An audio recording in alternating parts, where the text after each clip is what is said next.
Je m'appelle Houlam Haladi, je suis responsable du CERLIM, qui est le Centre d'études et de recherche sur la littératie à Mayotte.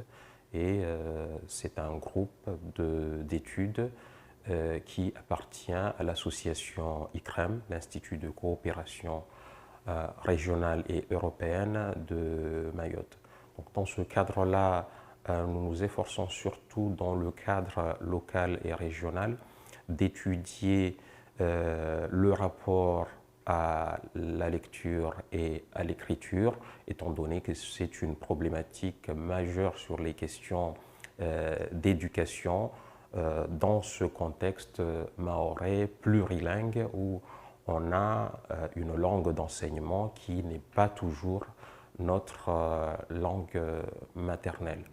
Donc nous faisons essentiellement des études, des enquêtes, nous travaillons aussi avec des chercheurs au niveau national ou régional pour apporter des réponses sur ces questions de littératie, c'est-à-dire pratique de lecture et d'écriture.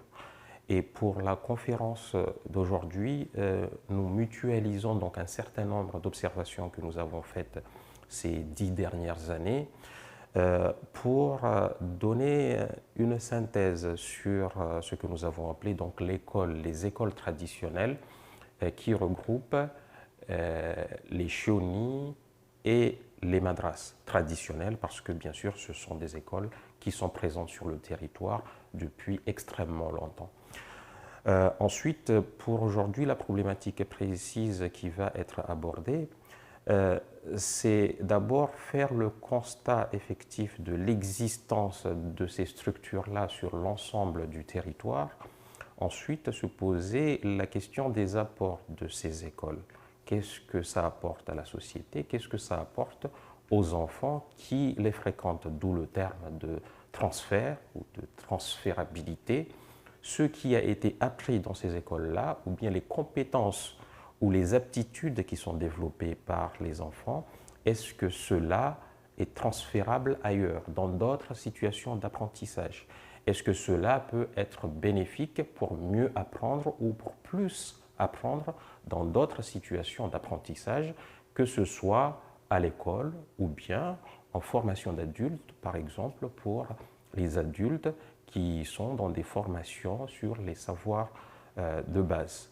Ensuite, bien sûr, dans le cadre de cette conférence, nous allons essayer d'émettre un certain nombre de recommandations à destination des différents acteurs qui peuvent être concernés par le développement de ces écoles traditionnelles ou par les collaborations qu'il faudrait développer avec ces écoles traditionnelles dans un but à la fois éducatif et dans un but aussi d'apprentissage, dans un but d'instruction.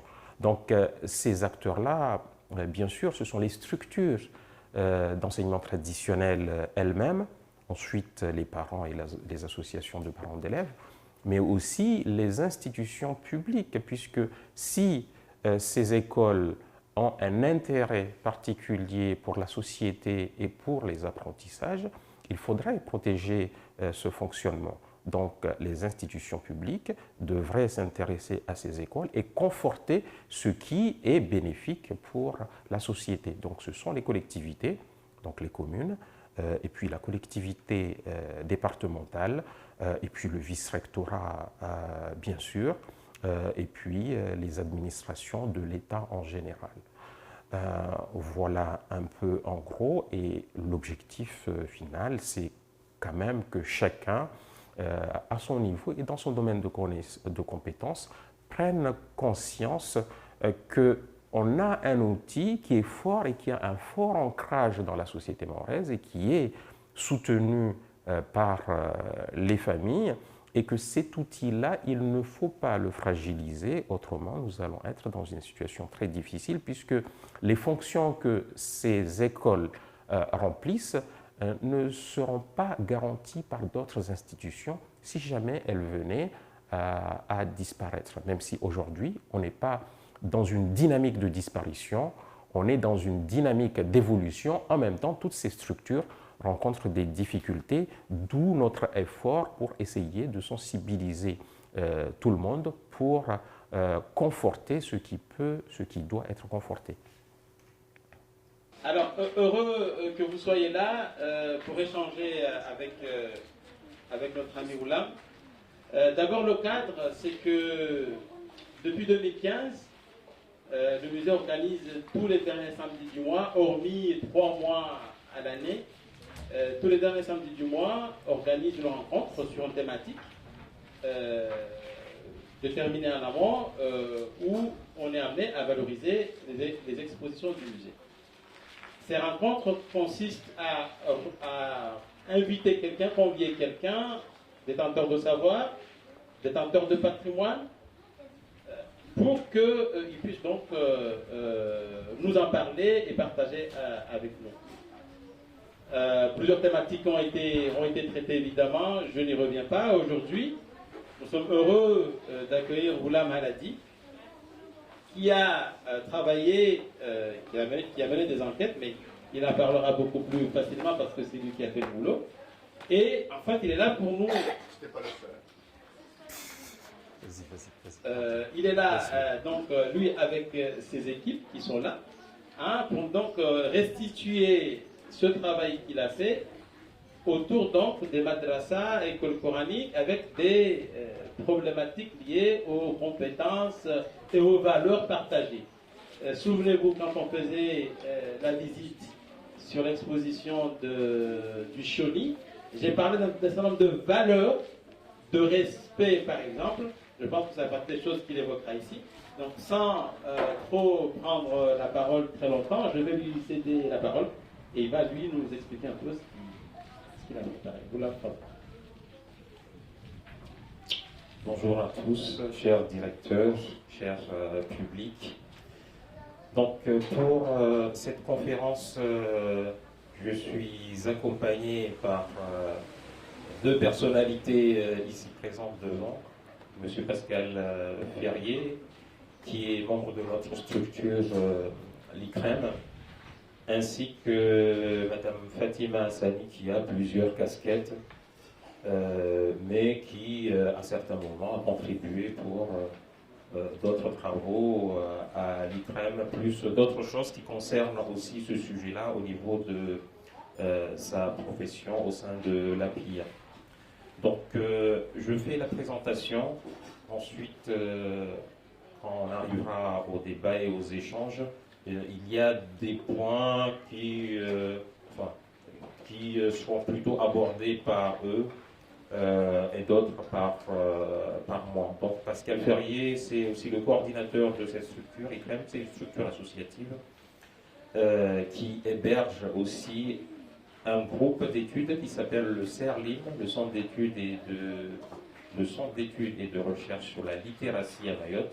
Pour ceux qui ne connaissent pas encore la littératie, c'est tout ce qui est pratique de lecture et d'écriture. Donc, s'il y a des aspects spécifiques concernant cette structure, il pourra répondre aussi. Donc, concernant le thème de la conférence, nous avons appelé ça école traditionnelle, Choni et Madras, et développement de compétences transférables. Les éléments qui sont apportés ici, il s'agit avant tout d'un partage d'expérience, d'un retour d'expérience sur de longues années d'observation ou de pratiques professionnelles me concernant ou concernant mes collègues au sein de structures associatives au niveau de nos activités professionnelles. Et là, je vais présenter une synthèse qui présente un certain nombre d'observations, de résultats et de recommandations concernant ce champ-là, qui est celui des écoles traditionnelles. Donc, ces écoles, ces établissements d'enseignement traditionnel à caractère religieux qui sont ici à Mayotte. Donc déjà pour commencer, pardon.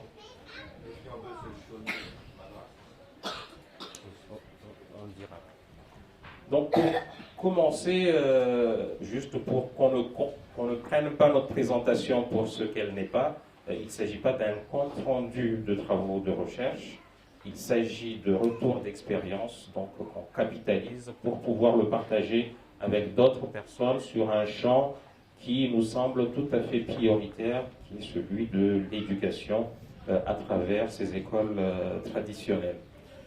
Et puis donc cette capitalisation est venue de travaux réalisés sur un dispositif départemental d'accompagnement scolaire et éducatif qui existe ici depuis 2005 au niveau départemental, d'un certain nombre de partenariats éducatifs que nous avons eus, de participation aussi à des enquêtes de recherche avec des chercheurs de la région ou des chercheurs d'universités métropolitaines, mais aussi d'encadrement d'enquêtes d'étudiants qui viennent ici faire leur terrain de recherche en master ou en doctorat dans le champ éducatif ou dans le champ des langues, et des travaux aussi de diagnostic éducatif pour les collectivités, ainsi que des enquêtes spécifiques sur les structures éducatives, en particulier donc sur ces écoles traditionnelles, et puis bon, la participation à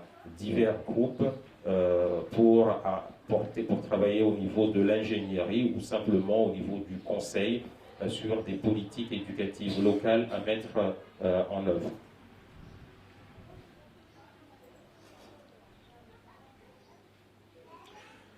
Ensuite, nos interventions jusqu'à maintenant se sont intégrées dans deux grands cadres, déjà dans un cadre institutionnel.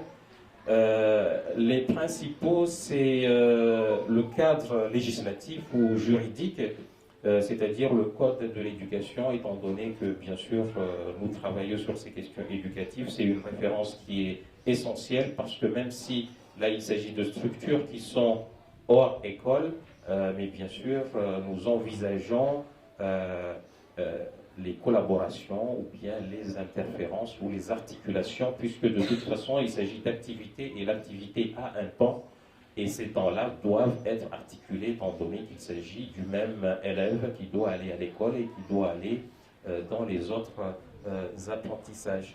Et dans le code de l'éducation, nous avons en particulier fait attention aux différentes lois-programmes qui sont arrivées depuis 1989. 89, c'est une date particulière parce que là, réellement, on a commencé à envisager à travers ce qu'on a appelé la loi Jospin, l'éducation comme mission partagée. Mission partagée, bien sûr, entre l'État, l'éducation nationale et les enseignants, mais aussi les collectivités territoriales, les parents, les associations éducatives. Donc là, on a commencé réellement à s'inscrire dans cette perspective d'éducation partagée qui ici nous intéresse particulièrement puisque là, typiquement, nous nous intéressons à une structure et une activité éducative hors école, donc en complément à ce travail éducatif de l'école. Ensuite, un autre cadre, c'est, avant d'arriver au deuxième cadre, donc en plus de ces lois d'orientation et de programme, il y a tout ce qui concerne la réglementation sur l'enseignement des langues et cultures régionales au sein de l'éducation nationale. Donc vous savez qu'il y a des dispositions particulières qui disent qu'au sein de l'école, on peut enseigner les langues et cultures régionales, ce qui a permis à un certain nombre de régions de voir représenter au sein de l'institution éducative leur langue régionale, en Bretagne, en Corse, à La Réunion, dans les Antilles et ailleurs.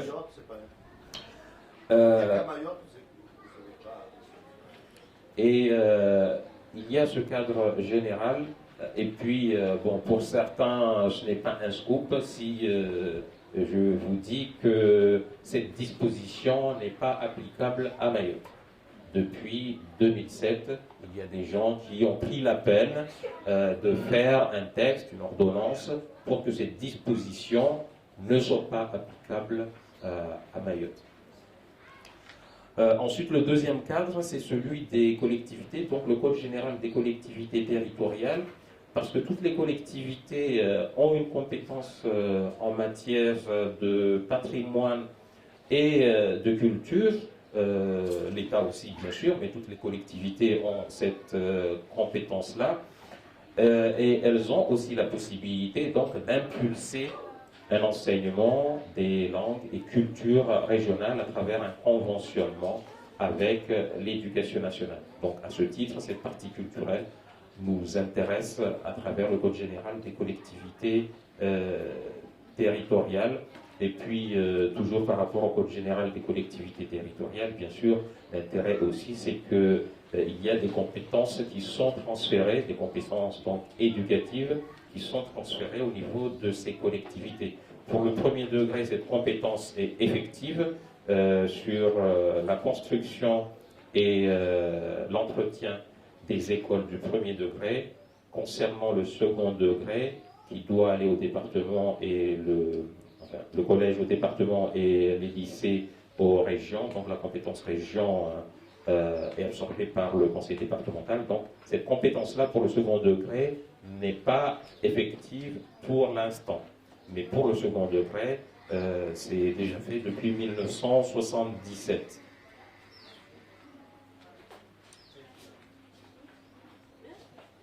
Donc, outre, c'est en plus de ce cadre à la fois, enfin, ce cadre juridique et institutionnel, il y a quelques éléments donc d'un cadre davantage théorique que je vais avancer rapidement et qui intéresse directement notre sujet. Donc, déjà le concept de coéducation, c'est l'extension de ce que nous avons dit tout à l'heure concernant l'éducation partagée. Il s'agit en réalité de la même terminologie, mais par la suite, cette terminologie a été théorisée davantage et a été reprise sous cette forme de coéducation, donc par rapport à l'éducation nationale, mais l'éducation populaire aussi a beaucoup développé ce fonctionnement-là, ainsi qu'un certain nombre de chercheurs qui s'intéressent au partenariat éducatif. Ensuite, à proprement parler, sur ce qu'on appelle transfert, puisque c'est un terme qui est contenu dans le titre de notre intervention. Ce terme, c'est un terme qui est à la fois développé par des chercheurs en didactique des langues, des chercheurs en psychologie cognitive, sur des travaux de recherche et de théorisation pour essayer d'expliquer un peu lorsque on a fait déjà des apprentissages quelconques et qu'on se retrouve dans un second temps sur des apprentissages qui ont des ressemblances, qu'est-ce qui se passe? Qu'est-ce qui se passe comme processus? Et puis en termes de résultats aussi, qu'est-ce qui se passe? Donc ce transfert, c'est simplement, je pense que sur le diapo suivant, il y a une explication. Donc je vais laisser l'explication.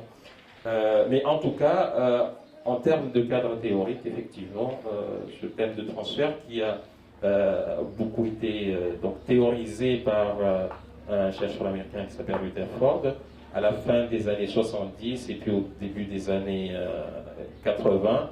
Mais lui, il travaillait en particulier sur le transfert, donc le fait de faciliter les apprentissages lorsqu'on passe d'une première langue à l'apprentissage d'une deuxième langue.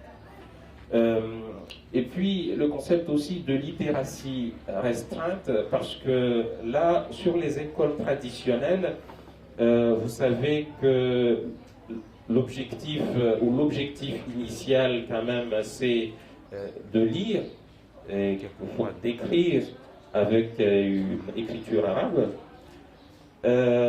Quelquefois, ces apprentissages débutent sans entrer réellement dans l'apprentissage de la langue, donc du sens. Et là, les travaux de Jacques Goudy sont particulièrement intéressants pour nous parce qu'il a théorisé le fait d'avoir une pratique littératique qui n'est pas complète. Par exemple, le fait effectivement d'apprendre à lire et à écrire sans accéder au sens, à la compréhension. C'est une forme de littératie restreinte. Ensuite, un dernier cadre théorique qui est d'ordre psychologique. Donc, il y a eu, dans un premier temps, tous les travaux que Piaget a développés en termes de développement psychologique, en particulier cognitif, de l'enfant. Mais par la suite, bien sûr, il y a des chercheurs qui se sont appuyés sur ces travaux pour aller un peu plus loin et développer la conception selon laquelle, bien sûr, l'enfant se développe à travers une activité en interaction avec un adulte, avec l'autre, qui peut être un adulte, enseignant ou parent, mais aussi également, bien sûr, avec des pairs. Donc, nous nous intéressons à cette dynamique d'apprentissage dans l'interaction avec l'autre, avec tout l'intérêt que ça peut avoir en termes donc, de développement des capacités d'apprentissage de l'enfant. Et cet intérêt, bien sûr, est lié à la situation d'apprentissage de l'enfant au sein des écoles traditionnelles. Il y a des adultes autour, mais on le verra tout à l'heure, il y a tout le travail avec des pairs ou bien avec d'autres élèves un peu plus avancés.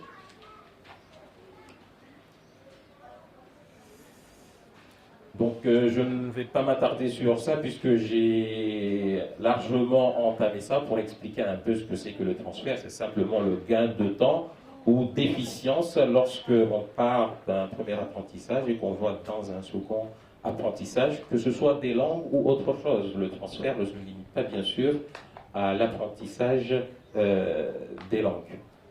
Donc l'amélioration en gain de temps ou en résultat. Et puis, en plus de ce terme transfert, nous avons ajouté transférabilité parce que quand on étudie ces phénomènes de transfert, quand on a déjà fait les premiers apprentissages et qu'on va dans les deuxièmes apprentissages, dans le cas des langues par exemple, quand on a parlé déjà shimaoré et qu'on va commencer l'apprentissage du français, ce qu'on a appris sur le shimaoré ne va pas automatiquement être transféré sur l'apprentissage du français. C'est un apprentissage, c'est un transfert qui peut être conditionnel. Quand il s'agit de connaissances, simplement, le transfert peut aller de soi, mais lorsqu'il s'agit d'aptitude, par exemple, ça va moins de soi. Il y a des conditions pour que ce transfert puisse se faire. Donc on parle de transférabilité, c'est-à-dire que potentiellement, si certaines autres conditions sont remplies, on peut avoir un transfert donc, qui va faciliter les apprentissages seconds. Ce terme de transférabilité indique donc que le transfert n'est pas automatique. Donc là, c'est intéressant pour le développement d'une collaboration entre une structure qui développe des apprentissages, qui enseigne, et les autres structures éducatives ou d'enseignement, parce que peut-être la condition pour que le transfert se fasse doit être remplie par l'enseignement des apprentissages seconds. Là, par exemple, pour les écoles traditionnelles, les enfants vont apprendre à lire en arabe, avec un sens, donc de la droite vers la gauche, c'est ça. Et puis à l'école, ça va être le sens inverse. Et pourtant, le potentiel de transfert est lié à la syllabisation, au fait que pour les deux méthodes et pour les deux langues, on est sur une forme de lecture syllabique. Mais encore faut-il que l'enseignant qui officie sur les apprentissages seconds soit au courant qu'il y a un sens de lecture qui est déjà acquis et qu'il ne faut pas, l'enfant doit comprendre que voilà, il doit changer de sens de lecture. Donc là, une collaboration permet d'avertir, de sensibiliser l'enseignant qui va faire les apprentissages seconds qu'il y a un travail particulier à faire pour que le jeune ne soit pas bloqué ou bien pour faciliter ses apprentissages.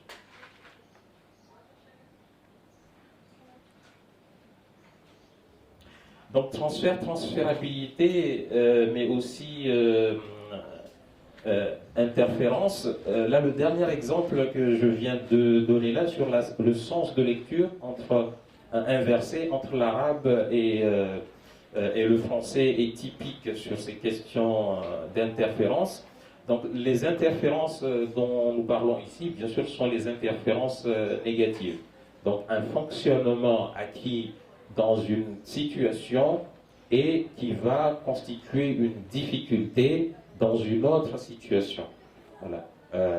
Là, pour le sens de lecture, si effectivement l'enseignant de maternelle ne sait pas que l'élève est déjà scolarisé au Choni, il peut voir l'enfant essayer ou faire semblant de lire, mais dans le mauvais sens.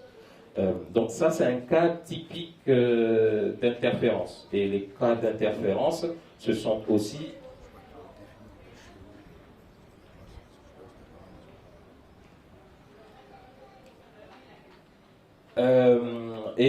là aussi, cette question de transfert nécessite bien sûr une collaboration entre les différentes écoles, entre les différentes institutions éducatives ou d'apprentissage, bien sûr, pour les anticiper et pour que chacun soit outillé pour corriger ou pour préparer l'enfant.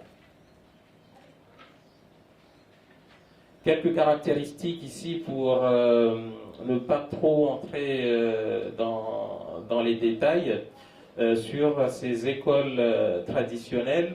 C'est que sur le plan historique, avant la colonisation, donc avant 1841, nous n'avions pas bien sûr d'école française. Et puis on avait déjà l'école coranique qui était là déjà depuis très longtemps et c'était une école totale. Donc après la colonisation, cette école n'a pas perdu de terrain parce que les écoles n'ont pas été mises en place tout de suite. Il y a eu juste quelques écoles religieuses françaises qui ont été ouvertes. Ensuite, réellement, la massification donc, et l'obligation de scolarisation est arrivée très tardivement. Et c'est par exemple avec la création du SMIAM, le syndicat mixte d'investissement, qu'ils avaient la délégation pour construire les écoles primaires. Donc ça, c'est en 1977. Là, réellement, les communes ont pu travailler correctement sur la massification et la généralisation des écoles sur l'île. Avant ça, bien sûr, il y avait des écoles, mais qui étaient en nombre insuffisant et les élèves étaient obligés de se déplacer pour accéder à leurs écoles. Donc quand même sur le plan historique, c'est quelque chose de marquant que pendant des centaines d'années, il y avait déjà cette école coranique, et puisque l'islamisation de l'île remonterait d'avant le 9e siècle. Au 9e siècle, en tout cas, il y a des traces, même si on n'a pas de traces réellement concernant l'école coranique, mais à partir du moment où il y a eu l'islamisation, sans doute il y a eu une forme de transmission de l'enseignement religieux.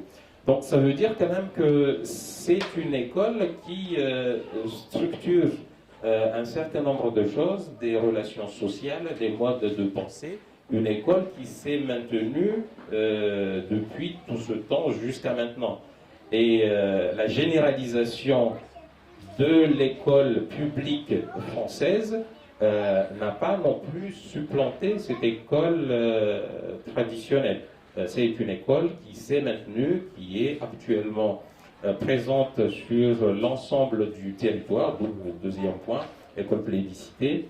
Et dans chaque village compte en moyenne, selon sa taille, entre 2 et 8 écoles traditionnelles. Quelquefois, c'est de petites structures, mais ce n'est pas une école en voie d'extinction, même s'il y a un certain nombre de familles qui éprouvent des difficultés pour scolariser leurs enfants dans ces écoles-là. Bien sûr, c'est une école à vocation religieuse, mais pas seulement. Mais c'est un aspect fort des écoles traditionnelles, et ça montre aussi la volonté des parents de former un Mahorais, un citoyen mahorais, musulman, avec de bonnes pratiques et une connaissance de Dieu. Et ce sont donc écoles sociales, parce que c'est des pratiques aussi de transmission qui sont instituées dans ces écoles-là, et pas uniquement du contenu, ce n'est pas uniquement de l'instruction. Et puis, on aura l'occasion d'aborder ça un peu plus tard sur les questions de transfert. Et c'est une école privée aussi, parce que voilà, c'est soit des familles qui font ça chez elles, ou bien les villageois qui se réunissent pour ouvrir une école traditionnelle, avec une relative absence des institutions publiques dans le soutien de ces écoles-là. Et puis ce sont des écoles en évolution. Peut-être pendant longtemps, elles n'ont pas énormément évolué, mais actuellement, elles sont en évolution, en taille, en structuration, en infrastructure. Il y a une dynamique, une réflexion qui est menée sur déjà l'enseignement religieux et sur le fonctionnement des écoles traditionnelles. Mais les formes traditionnelles, la forme la plus traditionnelle qui est le shoni. Le shoni, c'est ce qu'on appelle aussi l'école coranique. Donc c'est une petite école familiale ou villageoise. Et les évolutions, c'est aussi l'émergence progressive des madras. Et les madras, ce sont des écoles religieuses. Donc c'est sur les mêmes objectifs, mais les contenus évoluent, et dans ce cadre-là, on peut avoir plus d'enseignants, des enseignants peut-être plus formés dans certaines matières assez peu représentées dans les shoni, comme des enseignements de langue, et puis d'autres enseignements des sciences islamiques.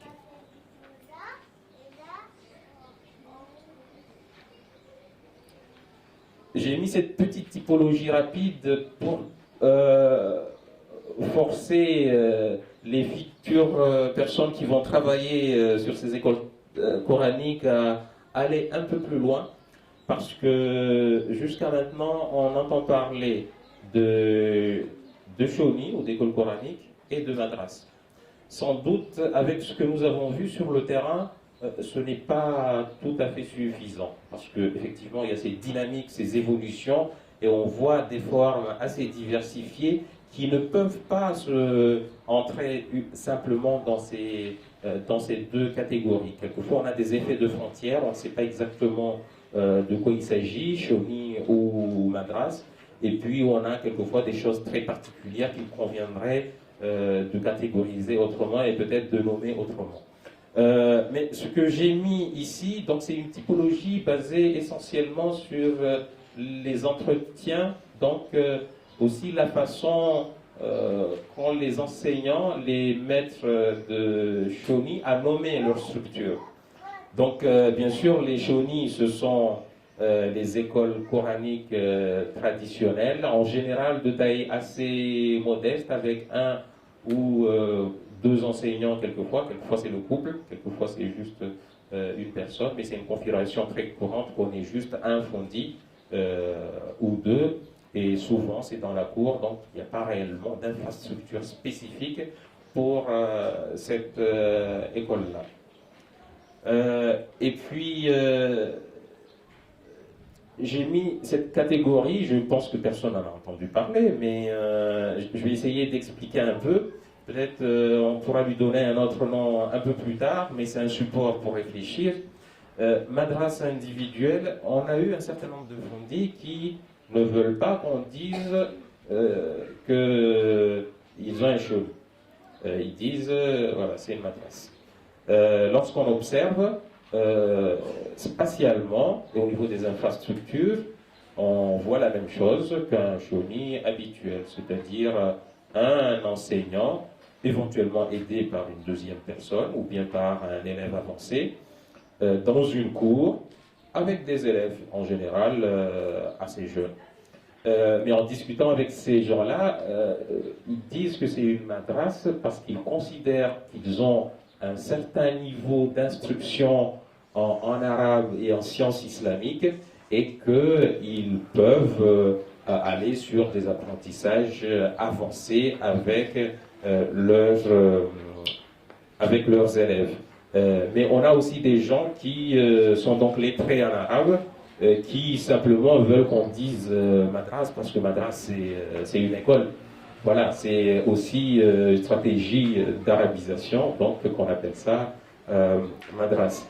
Mais c'est vrai que pour certaines personnes qui ont fait des écoles supérieures en langue ou en religion à l'extérieur, les contenus peuvent varier, c'est-à-dire qu'ils peuvent donner des enseignements que des fundis qui ont été formés dans le tas, dans les villages, ne peuvent pas nécessairement donner.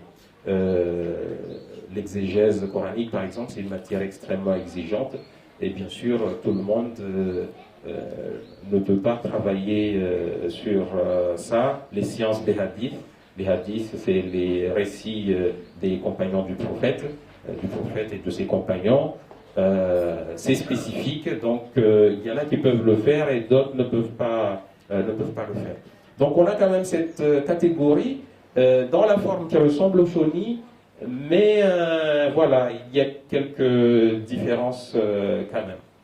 Et puis micro-shoni aussi, je pense que bon, pour l'instant, enfin personne ne parle de micro-shoni, soit c'est un petit shoni, soit c'est un grand, mais nous introduisons ça micro-shoni parce que on a des parents qui font le shoni chez eux, à la maison, avec leurs enfants, ou bien avec leurs enfants, plus les enfants du voisin ou les enfants de la sœur ou du frère. Et il peut y avoir un petit groupe qui peut varier entre 2 et 10, 12 enfants, mais qui sont essentiellement de la famille ou du voisinage très proche. Et ce sont des parents qui ont cette stratégie-là aussi lorsque l'offre n'est pas suffisante, parce que là, typiquement, les habitants ont besoin d'une offre de proximité. S'il n'y a pas l'offre de proximité, on cherche une alternative. Donc, c'est des formes qui ont été observées sur le terrain. Et les madras, donc là, actuellement, pour les plus structurés, on peut avoir un bâtiment ou un certain nombre de pièces dédiées à cette activité d'enseignement, avec souvent plusieurs enseignants qui vont intervenir avec des niveaux différents, des niveaux d'âge, et puis quelquefois les groupes sont mixtes, quelquefois ils ne sont pas mixtes. Donc là réellement on est sur la configuration d'une école religieuse qui peut être plus ou moins structurée, plus ou moins grande, mais c'est cette forme-là qui va avoir le plus d'inscrits, le plus d'élèves, le plus d'enseignants aussi, et en termes d'infrastructure qui va avoir un peu plus de moyens, et quelquefois en termes d'outils pédagogiques, des outils qui vont s'apparenter à ce qu'on peut rencontrer dans les écoles.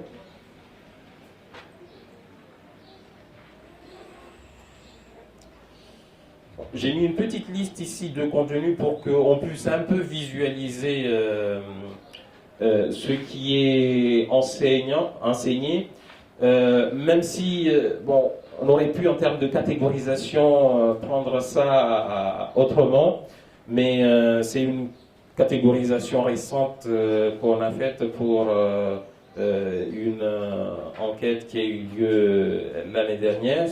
Donc bien sûr, pour toutes les structures, on commence par la lecture. La lecture, bon, c'est l'incontournable.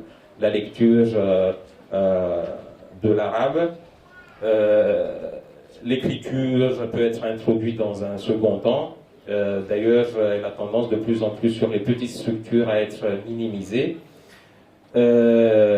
Et puis, la mémorisation, en particulier la mémorisation du Coran. Ensuite, l'apprentissage d'un certain nombre de manuels de jurisprudence. On commence par des manuels assez simplifiés. Ensuite, selon le niveau, on va changer de manuel. Pardon? Non, non. Indépendance. Là, c'est indépendant. Elle est là, elle peut en parler. Ensuite, la biographie du prophète, bon, voilà, en général, ce qu'on appelle la sira, on va raconter la vie du prophète, son histoire, et puis l'exégèse coranique, bon, qui est une matière déjà assez exigeante et qui n'est pas représentée partout. On aurait pu faire une autre catégorisation parce qu'il y a des choses importantes ici qui ne vont pas apparaître là et qui sont absorbées par des catégories, comme la lecture d'un certain nombre de livres en particulier, effectivement, qui parlent de la vie du prophète, mais qui sont spécifiques, ce qu'on appelle le Barzangi ici, par exemple. C'est très important dans un certain nombre de manifestations publiques. Ça n'apparaît pas ici parce que c'est dans la biographie, c'est catégorisé dans la biographie du prophète, plus un certain nombre de recueils d'invocations aussi, qui sont appris dans les chonis. Ensuite, ce qu'on ne va pas voir ici, mais on le verra aussi dans les transferts, c'est que en plus de ces écoles elles-mêmes qui ont une finalité religieuse, on peut avoir des fondis qui apprennent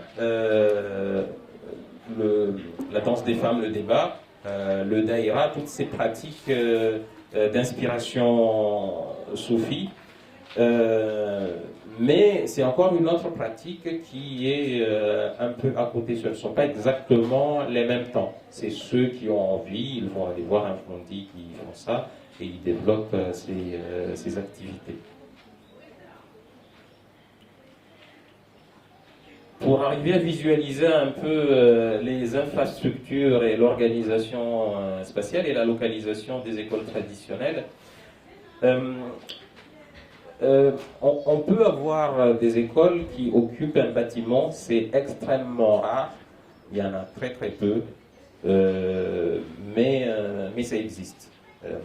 Là, on va avoir un petit bâtiment consacré à cette activité-là. Parce que en général, les madras qui sont assez bien organisés, on va plutôt les avoir à l'étage d'une mosquée. Donc on aménage tout le premier étage par exemple, ou le deuxième étage, pour accueillir les activités d'enseignement. Mais on a aussi des maisons individuelles donc, qui sont données pour faire des activités d'enseignement traditionnelles. Mais on a vu aussi beaucoup de maisons individuelles en tôle. Quelquefois, c'est des maisons qui sont construites, qui sont dédiées. On les a construites pour cette activité-là dans une cour.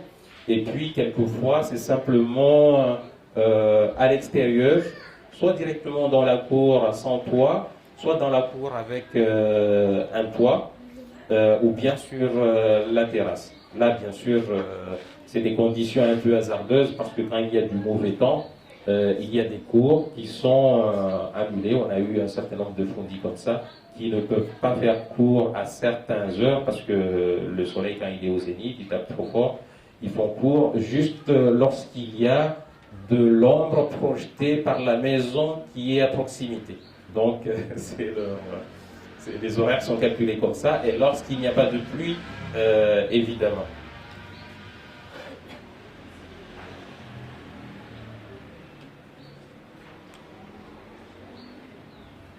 Donc là, concernant la population qui bénéficie de ces écoles traditionnelles, donc, à commencer déjà par la répartition des écoles traditionnelles. Donc, je l'ai dit tout à l'heure, dans tous les villages, il y a des écoles traditionnelles, de tailles diverses, avec des effectifs très diversifiés, etc. Mais dans tous les villages, on a des écoles traditionnelles.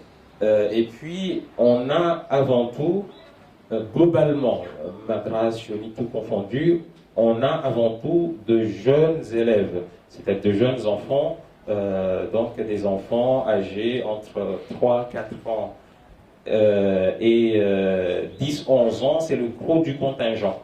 Donc surtout le premier degré qui est concerné en premier lieu. Ensuite, on peut avoir de très jeunes enfants, donc 2-3 ans, les 2-3 ans, les 2 ans, ils vont venir, mais ils vont être avant tout observateurs. On les prépare progressivement, ils ne vont pas nécessairement tout de suite entrer dans les apprentissages. Et puis, on a aussi des lycéens qui se maintiennent dans ces écoles traditionnelles. Dans les madrases, par exemple, là, il est fréquent de trouver des enfants qui sont au lycée, qui se maintiennent jusqu'en première, jusqu'en terminale. Ensuite, souvent, ils sont contraints de partir. Donc, on a pu observer quelques élèves de 17-18 ans, mais ils ne sont pas très nombreux, et on a même pu observer aussi une élève de même 20 ans, voilà, qui se maintient et qui poursuit les apprentissages. Ceci étant dit, dans le domaine religieux, les apprentissages en réalité ne s'arrêtent jamais. Mais dans cette forme-là, au niveau du lycée, en général, ça s'arrête, et puis il y a une grosse chute des effectifs à la fin du collège, à la fin du premier degré. Et puis, les questions de genre, pour les plus jeunes, bien sûr, là on a un équilibre entre les garçons et les filles. Ensuite, plus on avance en âge, plus les garçons désertent, font l'école buissonnière. Et puis, vers la fin du lycée, on a un déséquilibre assez marqué en faveur des filles. Et puis, bon, cette dichotomie Chioni-Madras, je l'ai remise ici juste pour dire qu'effectivement, on le constate, mais il y a d'autres formes qui peuvent éventuellement être nommées. Et puis aussi, en termes d'objectifs, bien sûr, il y a des objectifs communs, même si à partir du moment où on est plus structuré, là, on peut avoir des objectifs d'apprentissage qui sont beaucoup plus ambitieux. Et les enseignements dans ces structures-là se font en langue locale en général. On peut avoir quelques enseignants qui vont faire leur cours en français, ou même qui vont faire leur cours en arabe, parce que on a aussi des enseignants qui ne sont pas mahorais ou qui ne sont pas français, mais qui sont arabophones. Donc ça existe aussi. Mais en général, très souvent, on a donc des enseignements qui se font en langue mahoraise, et je pense que c'est intéressant de souligner ça, notamment par rapport aux pratiques de l'éducation nationale dans ce domaine-là. Et puis, concernant les horaires, ces établissements s'adaptent aux contraintes du temps et aux contraintes liées aux horaires de l'éducation nationale. Donc pendant les vacances, en général, lorsqu'il y a le temps en général, c'est matin et après-midi, tôt le matin et en début d'après-midi. Et puis lorsque les enfants font la rotation, il y a quelques villages où on a encore de la rotation. Donc si la rotation, c'est, pour ceux qui ne connaissent pas, c'est les écoles où il y a trop d'élèves, donc ils ne peuvent pas faire cours en même temps. Donc il y a un groupe qui fait cours le matin et on les libère. Ensuite, l'autre groupe fait cours l'après-midi. Donc bien sûr, quand il y a la rotation, il y a une demi-journée qui est libérée et les enfants peuvent aller au Choni ou à la Madras sur la demi-journée qui reste. Ensuite, maintenant, avec les nouveaux rythmes scolaires, il y a des élèves qui ont cours le matin et l'après-midi. Là, chacun se débrouille. Il y en a qui arrivent à envoyer leurs enfants très tôt le matin, pendant une demi-heure ou une heure, à l'école traditionnelle, avant qu'ils aillent à l'école à 7h30 ou à 8h. D'autres ne font pas dans la semaine du tout. Ils vont faire juste le week-end, par exemple, matin et après-midi, et pendant les vacances, matin et après-midi. Mais le rythme normal, lorsqu'il y a du temps, c'est de faire Choni le matin et l'après-midi.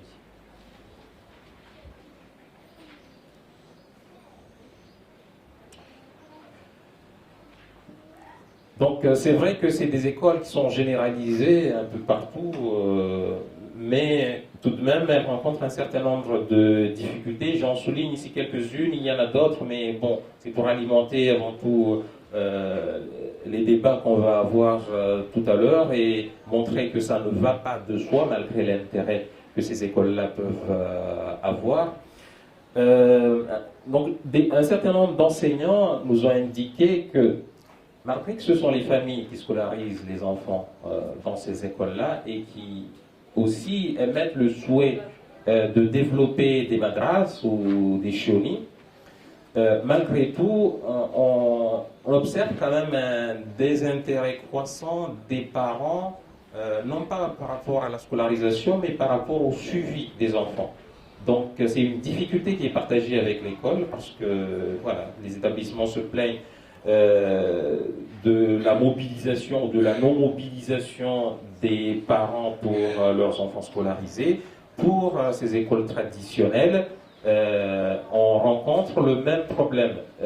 Bien sûr, je pense que pour que la réflexion soit saine, il faut qu'on intègre le fait que le terrain est hétérogène et qu'en termes de pratique, bien sûr qu'il y a des établissements, sans doute, qui ont trouvé le moyen de mobiliser de façon certaine les parents.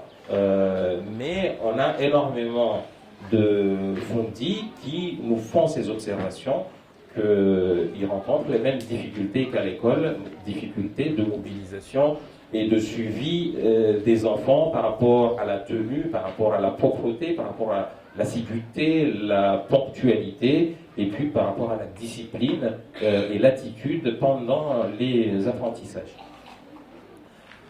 Et puis les contraintes liées à l'espace, parce que on peut dire qu'on a un sureffectif dans ces écoles, parce que les espaces sont souvent restreints, sont en nombre insuffisant, ne sont pas suffisamment aménagés. On peut trouver par exemple une madras qui a un espace mais qui n'est pas encore cloisonné, alors qu'ils ont besoin de différencier des groupes. Donc avec cette contrainte, ils sont obligés de faire un roulement. Et ils prennent un groupe, une fois qu'il a fini, ils prennent un autre, alors qu'avec de l'aménagement, ils nous ont indiqué qu'ils pourraient prendre plusieurs groupes en même temps. Mais ce sont des moyens, c'est de l'investissement, c'est des travaux qui nécessitent bien sûr des moyens financiers et humains. Ensuite, la déscolarisation. La déscolarisation, donc j'ai dit tout à l'heure qu'on a essentiellement des élèves du premier degré, mais tous ne se maintiennent pas jusqu'à la fin de l'école élémentaire. Donc bien avant, on a des déperditions, des élèves qui ne veulent plus venir au Choni, les parents n'arrivent pas à les persuader, etc. Donc en particulier des garçons. Donc on a beaucoup de déscolarisation précoce à ce niveau. Et en même temps, l'obligation d'aller dans ces écoles-là, c'est une obligation qui est imposée par les parents. Il n'y a pas d'obligation au niveau réglementaire, au niveau législatif. Donc les parents se débrouillent comme ils ont avec les enseignants et les enfants qu'ils ont. Et défaut de soutien public, les institutions publiques sont très peu présentes dans ces structures, qui rencontrent énormément de difficultés et donc qui sont obligés à certains moments de refuser des élèves parce qu'ils ont atteint leur taille critique. Donc les institutions publiques, que ce soit même les collectivités communales, sont assez absentes en termes de soutien, d'accompagnement, de conseils, de moyens financiers. Il y a juste certaines communes qui prennent la peine de les recenser et d'avoir une liste, un annuaire des fondis. Mais ça va rarement au-delà. Ensuite, la disponibilité des enseignants, on a extrêmement peu d'enseignants professionnels. Il y en a un peu de plus en plus, mais il y en a très très peu. On a quelques madras très structurés. À Sada, on en a, même s'il n'y en a pas beaucoup. Dans des madras comme à Tsingoni aussi. Mais autrement, on a des enseignants qui ont une activité principale et puis qui font le madras. Et quelquefois, il y a une contribution, enfin souvent, quand ce sont des madras, il y a une contribution des parents, mais c'est une contribution, là encore, qui est très variable. Ça peut être 5 euros, comme ça peut être une centaine d'euros selon les quartiers, selon les villages. Bien sûr, à cette hauteur, à 20 euros ou à 10 euros, on ne paye pas des enseignants avec ça, mais ça permet de contribuer au fonctionnement de l'établissement. Combien? C'est fini? Oui. Donc, rapidement sur ces questions de transfert et de transférabilité, je vais essayer d'aller vite puisque le temps presse. Il y a déjà des connaissances qui peuvent être transférées. Concernant les connaissances, c'est le contenu qui est directement abordé. C'est en particulier la langue. Même si, bien sûr, tout le monde apprend à lire, à déchiffrer, même si la façon d'apprendre dans les chaunis, bien sûr, ce n'est pas la façon d'apprendre la langue arabe réellement. Mais il y a au moins le fait de déchiffrer et la lecture syllabique. Ensuite, il y a des élèves qui vont un peu plus loin dans l'apprentissage de l'arabe, qui ont des cours de langue. Donc là, bien sûr, c'est une connaissance qui peut être exploitée pour ceux qui vont faire des cours de langue aussi, langue vivante de l'arabe, au collège et dans les écoles. Et sur ça, bon, ce qui nous a intéressé en particulier, c'est le fait qu'il s'agit pour les deux écoles d'un apprentissage sur une base syllabique, même si c'est pas exactement pareil. Donc, c'est des éléments qui peuvent être travaillés avec entre les enseignants des deux institutions pour voir comment exploiter l'un pour l'autre. Si on commence les apprentissages à l'école traditionnelle, là il faut voir pour l'école publique et puis vice-versa.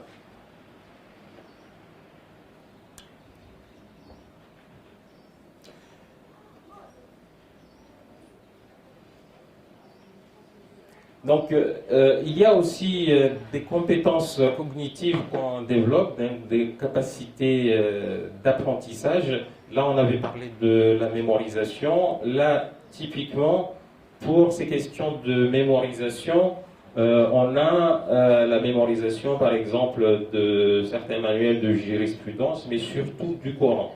Tout le monde, tous les élèves qui se maintiennent dans ces écoles, à un moment donné, font la mémorisation du Coran selon leur niveau. Donc, mémorisation et récitation. Donc, ce travail d'entraînement à la mémorisation, bien sûr, permet de développer des capacités mnémoniques qui, et là, on n'a pas besoin de faire un travail conscient de transfert, c'est simplement qu'on a développé une capacité, et si on est dans d'autres situations d'apprentissage, on peut refaire cet effort-là. On est plus outillé pour mémoriser. Et puis pour ce que j'ai appelé ici des compétences métacognitives, c'est qu'en faisant un travail intensif de mémorisation du Coran par exemple, bien sûr l'élève est confronté à la difficulté. Il se rend compte que bon, jusqu'à maintenant il ne faisait pas ça et qu'il a besoin de fournir un effort pour y arriver. Donc en faisant cet effort, là il peut faire ce qu'on appelle une expérience métacognitive, c'est-à-dire qu'il découvre ses freins, mais aussi il se rend compte que il peut mettre en place des stratégies.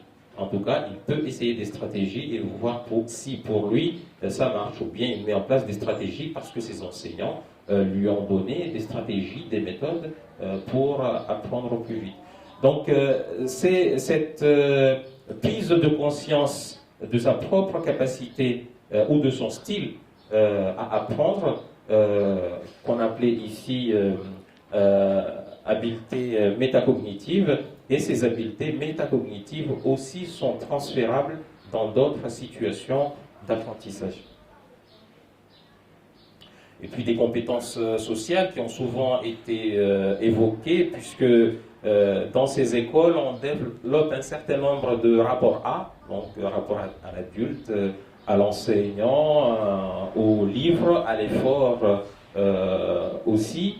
Et puis, bien sûr, c'est un apprentissage aussi collectif, c'est aussi donc le respect des pairs, le respect et le travail avec les pairs.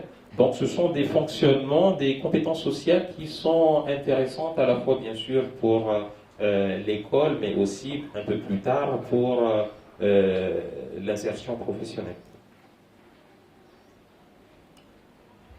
Et puis au niveau artistique, donc c'est ce que je disais tout à l'heure, toutes les pratiques liées au soufisme, donc le débat danse des femmes, le daïra, le mlidi, etc. Donc ces pratiques-là permettent aussi de développer d'autres compétences, parce que voilà, c'est aussi des activités collectives qui ont une composante artistique, notamment à travers le chant et la chorégraphie et la danse, et qui permettent aussi de développer quelquefois chez certains, chez les solistes, ceux qui vont faire régulièrement les chants, la prise de parole en public. Là, pour aller un peu vite sur ces compétences transférables, c'est la fin. Donc la dernière. Donc pour finir, certaines des recommandations que nous faisons concernant ces écoles traditionnelles, donc là on se rend compte que ce sont des structures qui ne sont pas suffisamment connues. On ne sait pas combien il y en a par commune, comment elles fonctionnent, combien d'enseignants, d'où viennent les enseignants, etc., etc., les effectifs globaux. Donc il est vraiment tout à fait primordial que d'autres enquêtes systématiques de recensement soient faites, ne serait-ce qu'en termes de politique éducative locale. Mais jusqu'à maintenant, donc il y a eu des enquêtes assez anciennes, mais très restreintes, mais on n'a jamais eu un recensement exhaustif de ces structures-là pour arriver à avoir des chiffres précis. Là, la PLIA a contingenté une enquête sur Chirangui, par exemple, avec des chiffres et des effectifs et le recensement de l'ensemble des structures, mais il reste encore 16 communes où il faut encore travailler. Dans certaines communes, il y a des données partielles, donc il faut poursuivre ces enquêtes-là.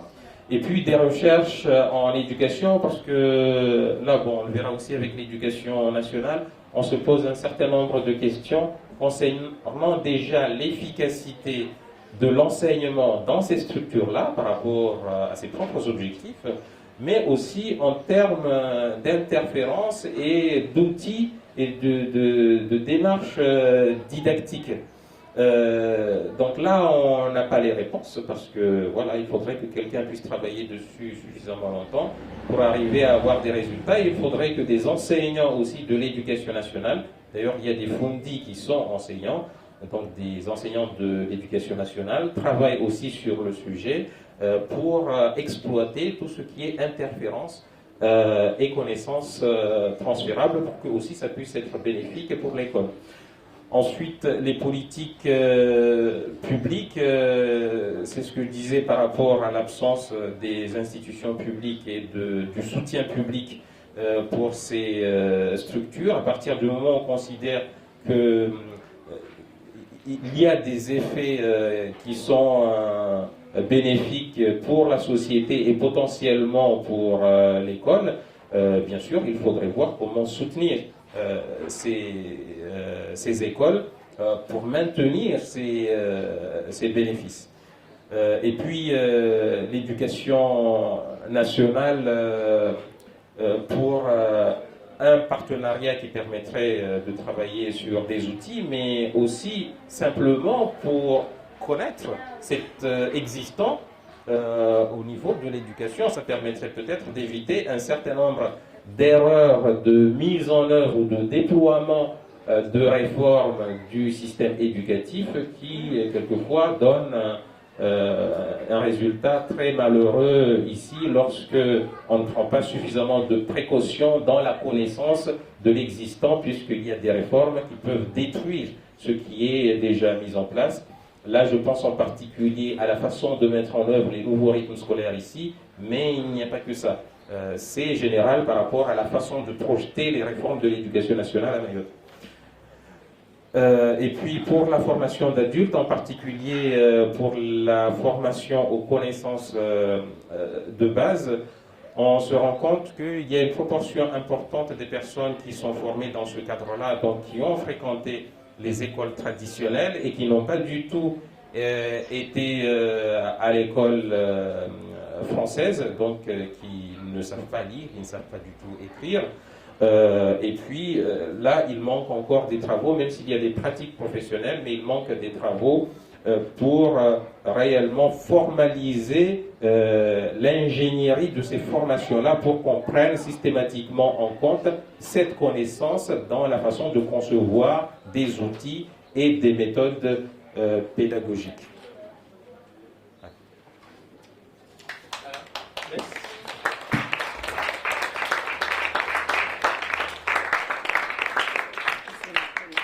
Merci Oulam pour cette présentation et je laisse la possibilité d'échanger avec lui et de lancer le débat. Voilà, donc c'est ouvert.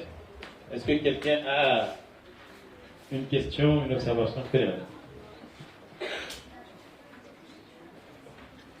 Bonjour, vous avez évoqué plusieurs fois le manuel de jurisprudence. Moi, je connais rien, je suis en vacances ici. Qu'est-ce que c'est?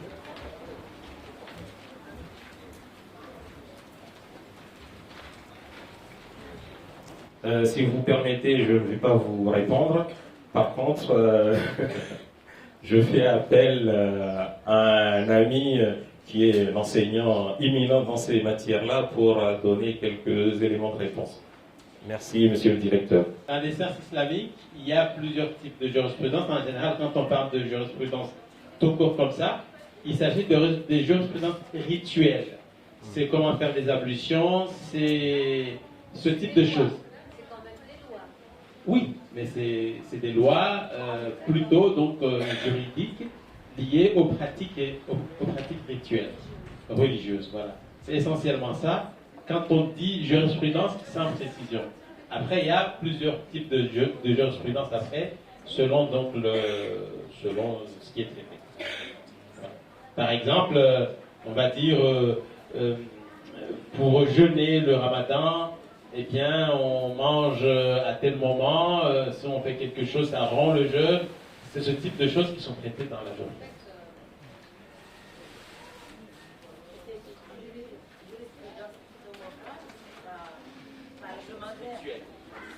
Qui en premier? Moi, je vais réagir surtout par rapport à la conclusion parce qu'on demande à ce qu'il y ait un lien entre les écoles traditionnelles et les écoles institutionnelles. On va faire ce lien-là. Et tout à l'heure, en commençant quand je suis arrivée, je n'ai pas vu aujourd'hui, mais je dis que c'est un modèle qui va perdurer. Sauf que le problème, c'est que si on fait ce lien-là, je viens voir la petite de madrase, ils se sont reconvertis en association. Justement pour ces raisons-là, pour pouvoir bénéficier de solutions et sans être accompagnés. Est-ce qu'au final, les cholis, vraiment le cholis, la structure traditionnelle qu'on a plus, enfin, si on commence à faire ce lien-là, il ne va pas disparaître en fait? Excusez-moi, parce que pour vous, ces structures, enfin j'ai dit se maintiennent parce que c'est ce qu'on observe, mais est-ce que pour vous, vous avez envie que ça perdure? Je prends l'exemple de certains quartiers, ça dépend de l'endroit où on est, parce qu'il y a certains quartiers où on sent vraiment qu'il n'y a pas des élèves qui vont pas à l'école, qui vont à tout. Donc c'est vrai que le chelou reste une école de tas de choses. C'est l'école de la société, c'est l'école des bonnes pratiques, c'est l'école où tu apprends à devenir un citoyen mahorais, musulman, bon citoyen. Et au final, quand on veut faire le lien avec les institutions, on ne va pas les faire disparaître. C'est ça en fait. Ensuite, il y a des choix, de... Il y a un chiffre après le lycée, c'est que les personnes qui ont 6 à 10 ans pratique à 90% les choses. 90%, 6-10 ans. Donc ça, Je pense. c'est après. En tout cas, il y a un débat de société derrière. Et puis, je ne sais pas s'il faut réellement poser la question parce que les parents et les villageois font leur choix. Il m'a semblé qu'il y en a qui choisissent de maintenir des chionis traditionnels et d'autres effectivement se regrouper pour créer une école. Et dans le village, lorsqu'on a les deux, les villageois, quand c'est à proximité, ils choisissent, mais c'est une tendance généralisée, effectivement, de créer des madrasas. C'est pas pour autant que tout le monde y arrive. Beaucoup veulent créer des madrasas et n'y arrivent pas. Et moi, mon sentiment, c'est qu'on va avoir encore des chionis pendant très longtemps parce que ces madrasas, effectivement, demandent des moyens spécifiques et demandent aussi une organisation. Donc les deux vont cohabiter. Ensuite, pour certains, ce sont les mêmes objectifs qui sont atteints dans les deux, et donc c'est avant tout une question d'offre aussi.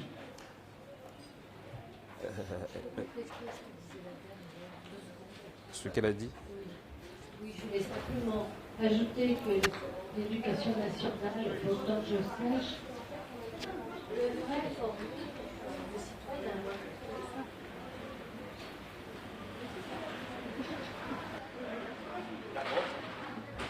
Vas-y. Donc je suis d'accord avec ce que vient de dire madame. Parce que après ce que je trouve dommage, c'est que le madrasa a pris beaucoup de place et je trouve que ça fait disparaître les chionis. Les chionis commencent petit à petit à disparaître alors qu'avant il y en avait plein. Et le chioni, comme a dit madame, c'était vraiment pour apprendre aux jeunes comment se comporter dans la société. Donc après il y a une partie dont vous n'avez pas dit, donc ça je le répète souvent. Parce que le chioni, c'était pas que lire le Coran, c'était également apprendre des savoir-faire, par exemple le daïra, comment danser le daïra, le débat, mais également faire comment la pêche au jarifa, par exemple, à coudre, la broderie. Donc le chioni, ça apprenait vraiment, c'était la vie, comment se comporter dans la société. Et le madras aujourd'hui, je trouve que, comme vous avez dit, c'est un niveau supérieur. Donc, c'est un niveau supérieur. Et là, on apprend vraiment qu'à lire le Coran.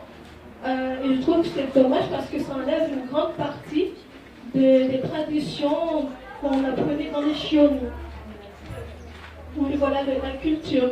Et aujourd'hui, comme on dit souvent, il y a plein de savoirs qui disparaissent. Et je pense qu'on devrait justement utiliser les chionis pour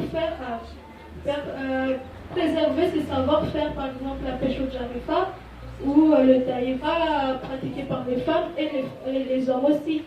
Donc il faudrait trouver, moi je pense qu'il faudrait trouver un moyen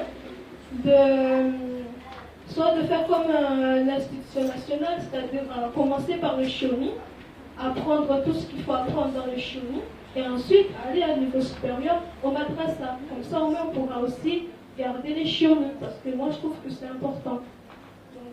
Donc c'est intéressant, complète là-dessus, sur le fait qu'il y a pluralité dans l'enseignement islamique, parce que il y a des chionis qui sont haïs par certains oustats de certaines madras. C'est aussi une forme de radicalisation dans certaines madras. Bon, il faudrait faire effectivement certaines études, hein.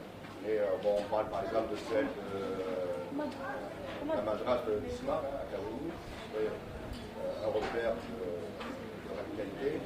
Bon, il y a des études à faire là-dessus. Donc je laisserai peut-être.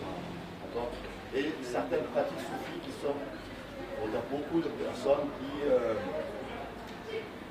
demandent à ce que ces enseignements traditionnels dont vous parliez perdurent. Il y a peur, justement, il y a de plus en plus de madras qui interdirait certaines pratiques de l'islam, on va dire, comorien, dans toute sa globalité. Alors, on me présente comme étant spécialiste, je ne suis spécialiste de rien du tout.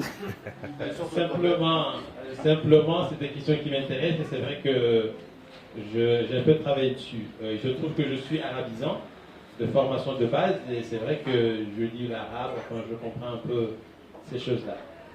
Peut-être juste pour compléter, mais ça a été dit, c'est que ce qui différencie les chonis des madrasas, c'est que les chonis traditionnellement avaient ce pan que Nadia a évoqué tout à l'heure, mais Madame à côté aussi, c'est-à-dire qu'il y avait des enseignements ou sociaux. Vous l'avez évoqué dans sa présentation, il y avait des pans d'enseignement artistique, il y avait aussi des enseignements sociaux, donc avec des valeurs de vivre ensemble. Et ça, c'est des choses qu'on ne retrouve pas forcément, en tout cas pas dans la même organisation, dans la même configuration, dans les madrasas. Les madrasas qui sont beaucoup plus aujourd'hui dans l'enseignement religieux, beaucoup plus que l'enseignement social. Par exemple, c'est vraiment une des grandes différences entre la madrasa et le chioni, encore que je me demande s'il faille vraiment les opposer en tant que tel, parce qu'il doit y avoir, comme Oulam l'a expliqué, des mini-madrasas, des maxi-madrasas de je ne sais pas quoi, parce que les pratiques ne sont pas les mêmes. Il y a un fond commun, mais il y a toujours des pratiques un peu spécifiques selon les localités et selon les personnes qui officient en fait. Est-ce que dans les madrasas, notamment, il y a beaucoup de professeurs étrangers qui seraient formés à l'étranger, qui apportent les pratiques qui ne sont pas propres à Mayotte, à l'islam? C'est bonne question.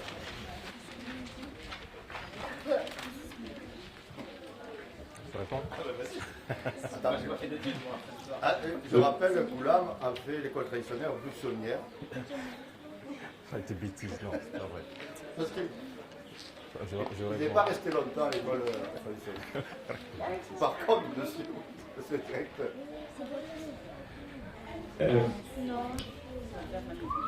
Les enseignants que nous avons rencontrés jusqu'à maintenant, c'est vrai que même les Mahorais eux-mêmes, beaucoup sont formés à l'extérieur. Il y a énormément de pays, en Inde, en Arabie Saoudite, au Soudan, oui, Égypte, en France. Il y a énormément de pays, voilà, arabes, africains.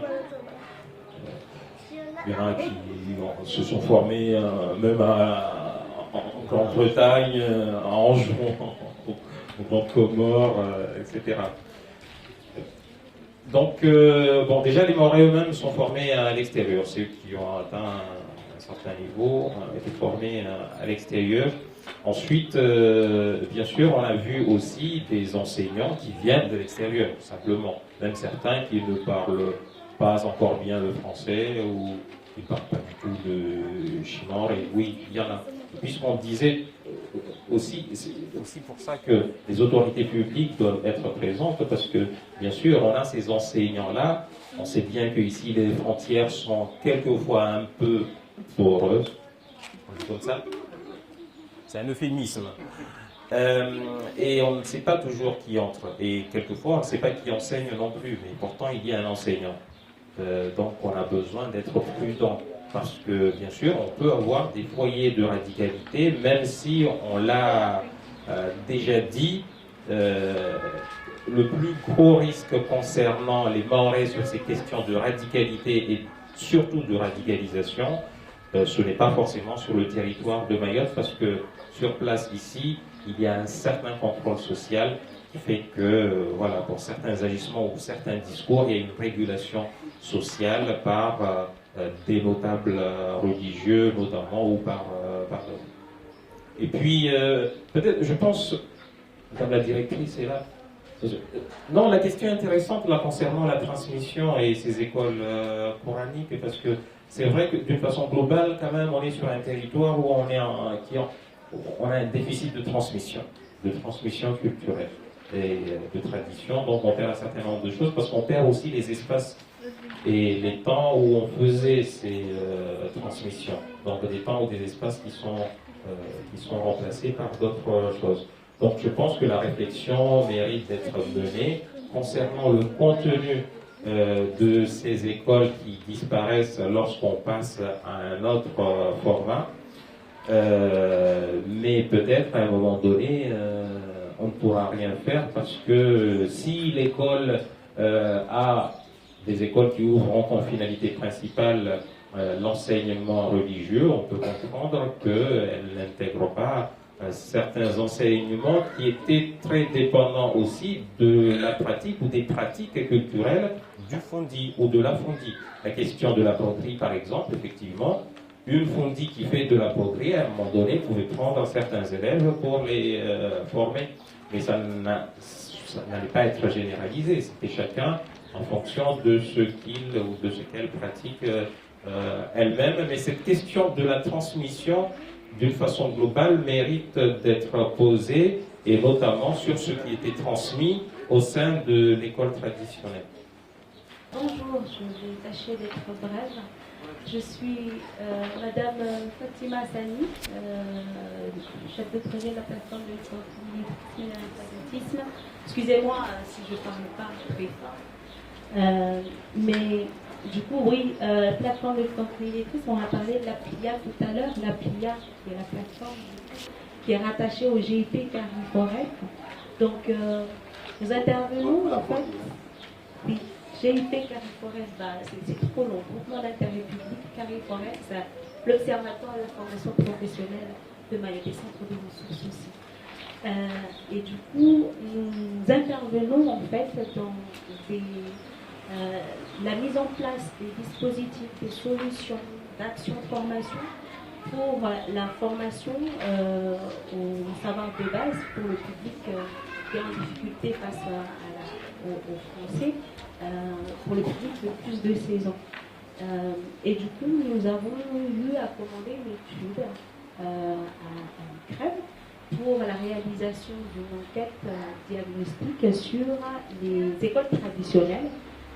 Donc, les écoles traditionnelles qui nous ont été présentées chez les Madrasa, parce qu'il s'est avéré que beaucoup de personnes qui ne parlent pas le français, qui ne maîtrisent pas le français justement, ils ont été scolarisés dans ces écoles traditionnelles, ont déjà des pratiques sur l'écrit. Et on part du principe aussi que pour apprendre le français, en tout cas pour une nouvelle langue, il faut partir des acquis. Et ces acquis, justement, ici à Mayotte, on sait que le public a ses acquis, notamment en langue, via les écoles traditionnelles, en langue arabe. Et donc l'étude a été réalisée pour voir qu'est-ce qui, dans les écoles traditionnelles, peuvent faire effet levier pour l'apprentissage du français. Et il vous a été montré qu'il y a pas mal de choses qui peuvent être transférées d'une école à une autre. Il y a des compétences sociales, il y a d'autres compétences qui ont été citées tout à l'heure. Et du coup, nous, on s'inscrit dans la formation professionnelle des adultes, notamment sur les difficultés en français, de l'apprentissage de la langue en français. Et tout ça, il y a eu une étude qui a été faite, il y a eu des choses qui ont été montrées comme étant des éléments de transfert. Maintenant, la question aussi, elle se pose, du coup, avec ces éléments qui ont été trouvés, quelles sont les méthodes et quels outils pédagogiques on peut construire pour pouvoir apprendre le français, parce que le public qui est en difficulté puisse apprendre le français. Et je pense que ça a été aussi souligné dans les perspectives des recommandations, notamment pour l'écrit. Oui, d'accord, pour l'écrit. Donc dans la formation professionnelle, il y a des méthodes et des outils pédagogiques qui peuvent être construits à partir de ces éléments de transfert qui ont été trouvés. Il y a madame qui voulait intervenir. Bonjour, je ne pas perdu le sujet de l'idée. Oui, j'ai constaté, je maintiens l'idée que les écoles, c'est complexe, complémentaires, les chenilles, madras, école laïque, par rapport à ce dernier chapitre, école traditionnelle et des compétences transférables. Mais mon souci, j'ai remarqué, surtout pour les adultes qui ont fait le chenille traditionnel et qui vont aller au madras, ils vont apprendre d'autres enseignements, par exemple, on va dire on nous a montré comment faire des ablutions, etc. Au Madras, on va dire non, c'est plus nécessaire, je ne sais pas quoi. Et donc les gens, les adultes sont perdus. Vous constatez que les adultes sont complètement perdus. Et il n'y a pas comme dans l'éducation nationale, les enseignants sont encadrés, il y a formés, mais aussi il y a des systèmes d'inspection. Voilà. Il y a une inspection pédagogique, etc. Et dans les madrasas, il n'y a pas d'inspection, donc chaque fondi transmet ce qu'il a à transmettre, c'est le meilleur enseignement, et donc je trouve ça un peu dangereux. Il n'y a pas d'encadrement, il n'y a pas de. Et donc les adultes en particulier, moi je ne sais pas ce que vous avez ici, on ne sait pas quoi faire. Les gens sont un peu déçus là. Donc comment faire pour alerter sur cette situation?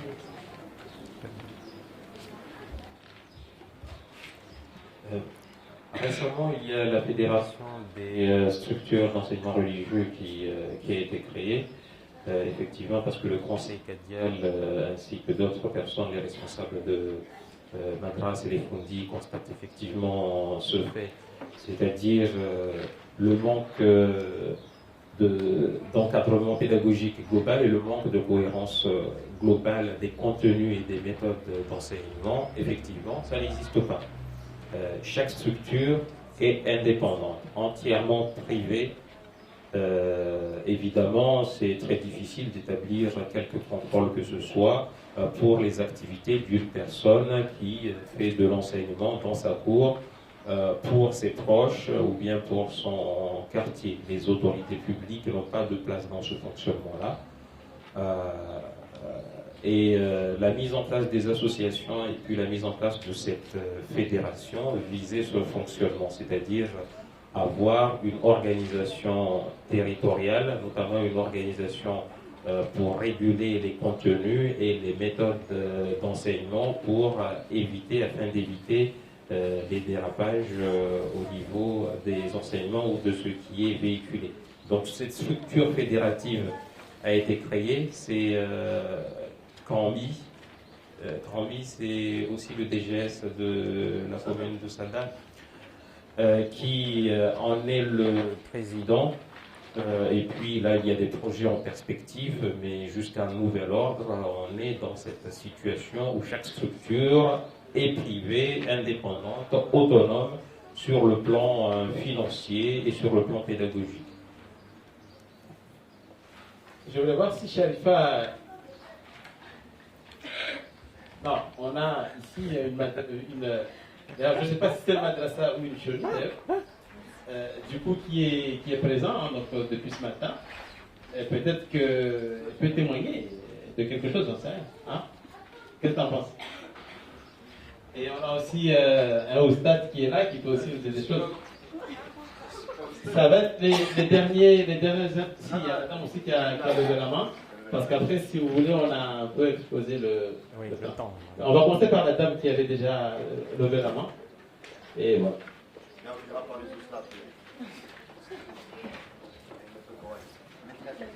Moi, j'avais une question. Vous parliez tout à l'heure d'éducation partagée, de coéducation, et de la complémentarité à la fois des écoles traditionnelles et de l'éducation nationale, etc. Moi, je ne suis pas du tout dans le champ de l'éducation, mais j'ai l'impression de l'extérieur que cette complémentarité-là, elle n'est pas tellement... Comment dire? Que c'est un peu... je ne sais pas, c'est sur l'éducation nationale prenne en considération ce qui peut se faire dans les écoles traditionnelles. Et j'ai l'impression que le discours même de l'éducation nationale peut être un peu excluant par rapport à ces écoles traditionnelles. Et je me demandais sur ce que vous disiez par rapport à la nécessité de penser un peu globalement les choses et l'éducation sur le territoire, à la fois au niveau des écoles traditionnelles et de l'éducation nationale. Je me demandais quelle structure ou quelle institution pouvait porter ça, par exemple, de penser un projet global à Mayotte sur le territoire, de comment penser l'éducation d'une manière générale en incluant tous ces aspects-là. Oui. On va Oui. demander à 3 personnes s'il n'y a pas de. Et puis après, vous l'avez. Oui, je ne suis pas au stade, je suis dans des madrasas en tant que. Je m'occupe de la madrasa, mais je ne suis pas au stade.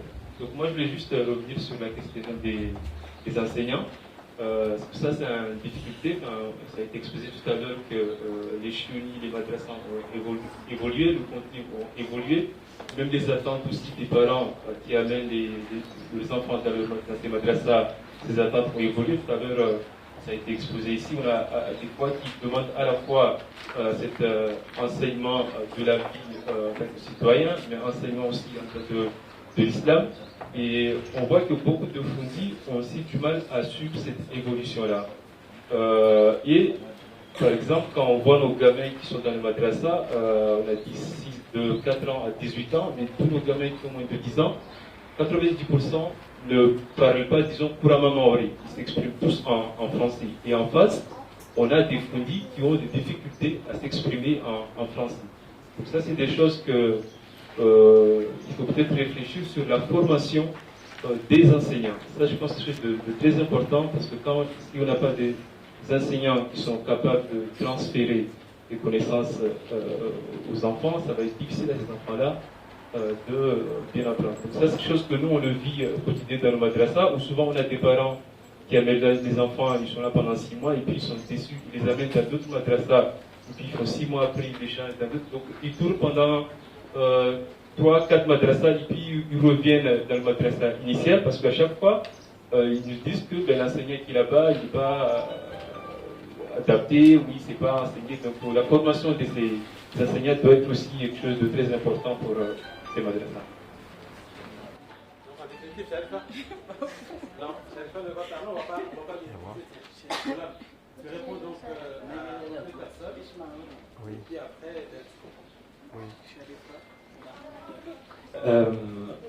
Nous aussi, nous faisons le même constat, c'est qu'effectivement, l'éducation nationale ignore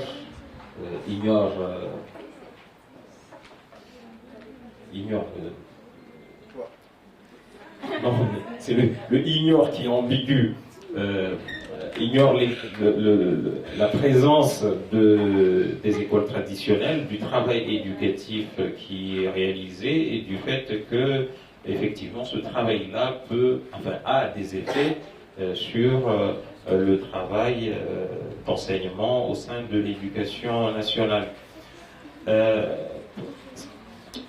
On a un fonctionnement au sein des administrations ici, toute administration confondue, qui est un véritable frein pour la mise en place d'un fonctionnement périn et efficace dans ces domaines-là. C'est la question du turnover et du renouvellement des équipes. C'est-à-dire que quelquefois, on arrive à mettre en place des partenariats, des actions communes, mais très rapidement, avec en particulier le renouvellement des encadrants, on perd ces partenariats. Il y a une autre difficulté au niveau de l'éducation nationale, c'est qu'au niveau des établissements, on peut quelquefois mener des actions de cette nature. Avec l'administration elle-même de l'éducation nationale, c'est beaucoup plus difficile de mettre en place un partenariat formalisé ou un partenariat effectif. Donc là, aujourd'hui, c'est pour ça que le départ tout à l'heure de la disparition entre guillemets des chenilles, c'est un vrai débat de société.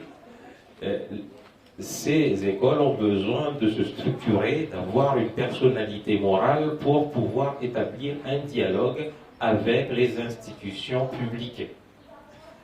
Sans ça, on ne peut pas parler avec eux. Voilà. Les institutions publiques ne peuvent pas dialoguer avec des personnes. Il faut que ce soit des personnes morales, des associations, etc. Donc ce travail-là, c'est une marche forcée. On doit avoir des associations, des fédérations qui s'organisent pour dialoguer, pour produire des outils, pour travailler ce lien avec les institutions. Et puis, il y a aussi d'autres institutions qui soutiennent un tel fonctionnement. L'étude là, qui a été commandée par exemple par la PLIA, là, typiquement, ça permet d'éclairer ce domaine-là, parce que quelquefois, on n'agit pas parce qu'on ne sait pas. ou bien on n'agit pas parce qu'on vient d'arriver et puis on n'a aucune information et ceux qui sont là n'ont pas transmis les éléments qui existent. Donc il faut que les acteurs qui sont concernés en premier lieu puissent aussi établir la permanence de ce lien et de cette information auprès de ceux qui n'arrêtent pas de partir et de venir. Autrement, on perd énormément de choses et pas seulement l'existence et le fonctionnement des écoles traditionnelles. Il y a d'autres domaines aussi qui se perdent continuellement et qui se déconstruisent avec le temps du fait de ce renouvellement. Concernant la formation des enseignants, bien sûr, je pense si on n'arrive pas à entrer dans ce fonctionnement de fédération, de regroupement pour qu'on structure et qu'on formalise l'encadrement pédagogique, évidemment, ça risque d'être très compliqué. Parce que la formation exige aussi des moyens humains et des moyens financiers.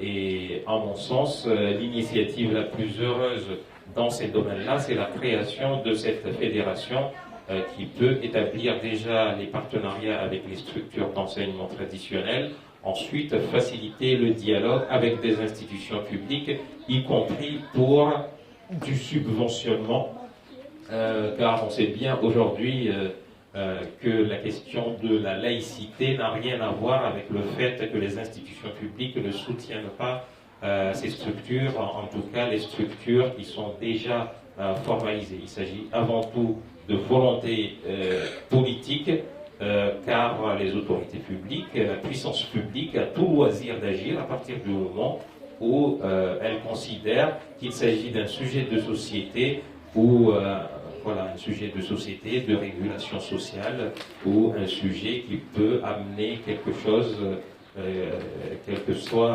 sa nature. Alors, bonjour à tous. Moi, c'est Charpatis. Donc, j'ai amené mon couple là qui vient du Choni, de Mamoudou. Donc, nous, on tient à ce que ça s'appelle un Choni. Ce n'est pas une maîtresse, c'est bien un Choni traditionnel. Donc, on continue encore à enseigner à la traditionnelle. On fait l'enseignement religieux, plus tout ce qu'on a dit, l'enseignement social, à savoir les activités qui ont toujours été faites par nos parents et nos grands-parents à l'époque. Donc, nous, on continue à maintenir cette activité. Et moi, j'ai la possibilité, ou je dirais la chance aussi de connaître, d'avoir fait des études laïques et qui me permettent d'intervenir auprès des enfants, puisque en fait, c'est moi et ma sœur aînée qu'on tient le Choni maintenant. Et donc, les enfants qui ne savent pas parler français, donc il y a cette possibilité de parler avec eux. Donc, je ne vois pas encore le Choni pardon, peut disparaître s'il y a cette évolution, si on arrive à suivre cette évolution de ce qui se passe actuellement. C'est vrai que, comme a dit une dame en face, elle a parlé en quelque sorte de contrôle. Donc moi je pense aussi qu'il faut faire attention, parce que c'est vrai qu'il y a tellement de madrasas qui s'ouvrent à Mayotte en ce moment. On en voit même dans notre quartier, et on ne sait pas d'où viennent ces personnes, quel enseignement ils ont fait, et qu'est-ce qu'ils enseignent exactement dans les madrasas. Moi je ne parle pas des madrasas, il y a des madrasas qui sont vraiment structurés, on connaît les personnes, on sait quel enseignement ils ont fait, et qu'est-ce qu'ils enseignent. Il y en a d'autres qu'il faut faire attention à ce qu'ils enseignent, il faut bien contrôler. Je ne dis pas qu'il faut n'importe quoi, mais il faut quand même jeter un œil et savoir, pour savoir qu'est-ce qui se passe dans les madrasas, les micro-madrasas comme on dit, ou autres. Voilà, donc c'est tout ce que je voulais vous dire. Merci bien. Merci, Chalifa. Bien, alors, je pense qu'il y a de l'actualité littéraire, c'est ça? Tout à fait. Donc je te laisserai à la fin, donc tu présentes l'actualité littéraire. Simplement donc vous remercier d'être venu et de rappeler que pour nous la journée continue et qu'à partir de 14h, donc il y a des activités qui vont se faire là. Donc n'hésitez pas à partir et de revenir, notamment avec les enfants, parce qu'il y a des choses qui vont les occuper, qui vont les amuser et par lesquels donc ils vont apprendre plein de choses. Donc voilà, donc je ne vous dis pas les détails parce que tout est dans les affiches. Voilà. Donc vous remerciez vraiment tous ici, le collègue de l'État qui sont venus en force. Les collègues donc des autres collectivités, là Chirongi notamment, d'autres sans doute que je ne connais pas. Voilà, et puis tous les publics qui est venu. Évidemment, Oulam et sa structure et son équipe ici étoffée. Voilà. Et puis voilà, donc je le remercie beaucoup et puis voilà, je passe le micro à Oulam pour la suite. Sallallahu ala Muhammad. Bien, merci. Juste pour signaler ces deux ouvrages qui viennent de paraître, de Darwish Hilali Bakar, c'est un Maoré docteur en littérature arabe contemporaine et membre imminent de l'ICREM, bien sûr, vous comprenez le pourquoi du comment, qui vient de sortir À qui le tour, c'est une traduction d'un récit autofictionnel de Abdelkader Archaoui, c'est une traduction, donc c'est qui a réalisé la traduction, et puis une version publiée de ses travaux de recherche, de ses travaux de thèse, donc des autofictions arabes. Donc on peut trouver ça dans les différents commerces maintenant, Darwish Hilali Bakar. Donc merci à tous et puis à bientôt pour d'autres aventures. Merci.